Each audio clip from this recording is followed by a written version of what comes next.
नमस्कार दोस्तों। उत्तराखंड के युवाओं को इंतजार है समीक्षा अधिकारी भर्ती परीक्षा आरओ का।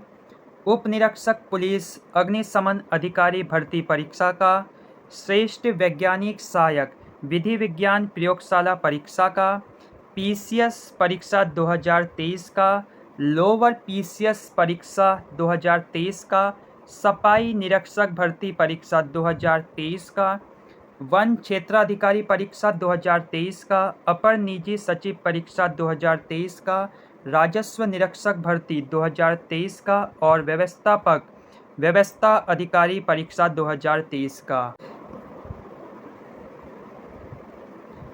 वर्ष 2022 से उत्तराखंड के युवा इन सब भर्तियों का इंतजार कर रहे हैं। वर्ष 2023 के 6 महीने गुजरने वाले हैं, लेकिन अभी तक इन भर्तियों का ना अता है ना पता है, क्योंकि इन सब भर्तियों के अधियाचन शासन स्तर पर लंबित हैं। शासन स्तर इतना सुस्त है कि अभी तक वो इन अधियाचनों को यूकेपीएससी के पास नहीं भेज पाया है। यूकेपीएससी के पास जब ये अधियाचन आएंगे तब जाकर यूकेपीएससी इन सब भर्ती परीक्षाओं के विज्ञापन निकालेगा। तो यूकेपीएससी भी मजबूर है शासन के आगे। उत्तराखंड को एक्टिव मुख्यमंत्री तो मिल गए, लेकिन शासन अभी भी सुस्त बना हुआ है और उत्तराखंड के युवाओं के भविष्य से खेल रहा है। उत्तराखंड के युवाओं के समय को बर्बाद कर रहा है। उत्तराखंड के युवा 2022 से इंतजार कर रहे हैं और वर्ष 2023 के 6 महीने गुजर चुके हैं, लेकिन अभी तक किसी भी प्रकार की कार्रवाई नहीं की गई है इन सब भर्तियों के संबंध में। उत्तराखंड सरकार को अब करना ये चाहिए कि उत्तराखंड के शासन को एक्टिव करना चाहिए और उत्तराखंड में युवा कर्मचारियों की नियुक्ति करनी चाहिए, जिससे उत्तराखंड का शासन एक्टिव हो। क्योंकि 6 महीने गुजर गए, लेकिन अभी तक जो अधियाचन शासन स्तर पर लंबित पड़े हुए थे अभी तक लंबित ही हैं। इससे सबसे ज़्यादा नुकसान उत्तराखंड के युवाओं को हो रहा है, लेकिन सरकारी कर्मचारियों की तनख्वाह उनको समय से मिल जा रही है। उत्तराखंड में 68,586 पद खाली हैं। परसों ही अखबार में एक खबर छपी थी कि उत्तराखंड में 22,000 पदों पर भर्ती परीक्षाएं करवाई जाएंगी, जैसा कि सीएम पुष्कर सिंह धामी जी ने विधानसभा चुनाव में ऐलान किया था। तो उस वादे को अब पुष्कर सिंह धामी जी पूरा करने वाले हैं। लेकिन इस प्रकार की खबरें अखबार में ही अच्छी लगती हैं, क्योंकि धरातल में ऐसा कुछ दिखता नहीं है। युवा इंतजार करते हैं और लास्ट में उनका दिल टूट जाता है। समूह क के 4,199 पद खाली हैं। समूह ख की बात करें तो 4,826 पद खाली हैं। समूह ग के 48,706 पद खाली हैं। तो समूह ग ग्रुप सी की बहुत सारी भर्तियां खाली हैं और समूह घ यानी 4th क्लास की भर्तियां भी खाली हैं, लेकिन ज़मीनी स्तर पर देखने को नहीं मिल रही हैं।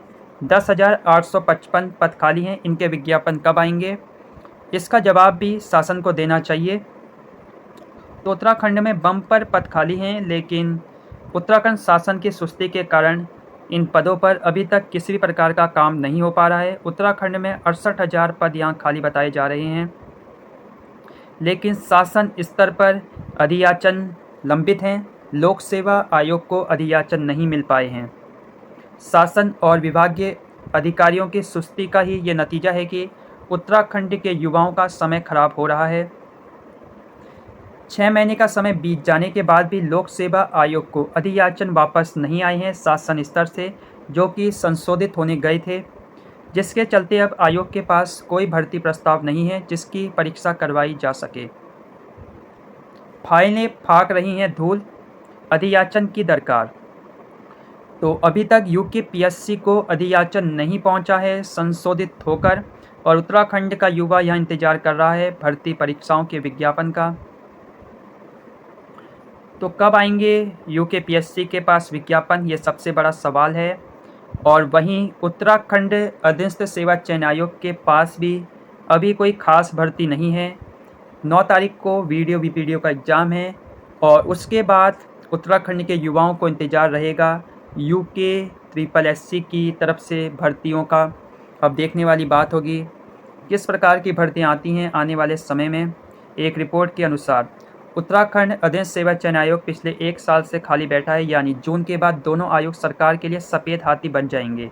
सफ़ेद हाथी बन जाएंगे यानी जून के बाद बहुत मुश्किल से भर्तियां आने वाली हैं। जिस प्रकार शासन की सुस्ती चल रही है, मैं कि उत्तराखंड अधीन सेवा चयन आयोग में पुरानी 2 परीक्षा करवाई हैं, यानी री एग्जाम कराए हैं। लोक सेवा आयोग के अलावा अब सरकार उत्तराखंड अधीन सेवा चयन आयोग को भी नए सिरे से जिम्मेदारी देने की तैयारी कर रही है, तो इसमें समय तो लग सकता है। उत्तराखंड में 68,586 पद खाली हैं। ऐसे में सवाल खड़ा हो रहा है कि शासन भर्ती परीक्षा के नए अधियाचन अगर नहीं भेजता है तो आगामी दिनों में आयोग किस आधार पर भर्ती करवाएगा। तो सही बात है, जब अधियाचन नहीं पहुंचेंगे तो कहां से भर्ती होगी। ना इसमें यूके SSS की गलती है, ना यूके PSC की गलती है। वहीं पिथौरागढ़ के बजाय देहरादून में हो सकती है मोदी जी की जनसभा, तो मोदी जी के चाहने वालों के लिए बहुत अच्छी खुशी है। बाकी आप सबको इंतज़ार है इन सब भर्तियों का, तो आने वाले समय में कुल मिलाकर बहुत सारी भर्तियाँ आने वाली हैं, आप सबको इंतज़ार करना चाहिए। बाकी करते रहिए तैयारी। नमस्कार, बने रहिए चैनल के साथ, जो भी अपडेट होगी आपको दी जाएगी। नमस्कार।